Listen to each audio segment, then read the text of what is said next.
কুকুর একটি বিশ্বস্ত প্রাণী।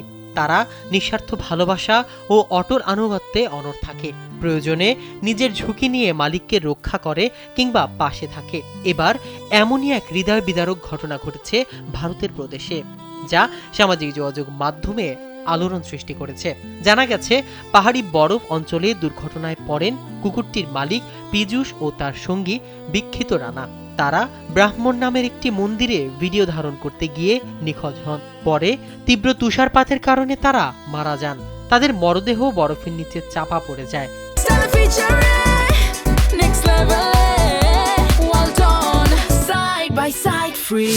কিন্তু নিখোঁজের 4 দিন পর উদ্ধারকারীরা ঘটনাস্থলে পৌঁছে দেখেন পীযূষের একেবারে পাশে দাঁড়িয়ে আছে কুকুরটি। 4 দিন ধরে কুকুরটি কোনো খাবার কিংবা পানি গ্রহণ করেনি এবং তীব্র ঠান্ডার মধ্যেও মালিকের পাশ ছাড়েনি।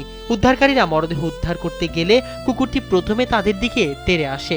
পরে উদ্ধারকারীরা শান্ত করলে কুকুরটি সরে দাঁড়ায়, যেন সে বুঝতে পারে তার মালিককে সহায়তা করতে এসেছে উদ্ধারকারীরা। ভিডিওটি দেখার পর কুকুরটির নিঃস্বার্থ ভালোবাসা, আনুগত্য ও বিশ্বস্ততায় মুগ্ধ হয়েছেন নেটিজেনরা।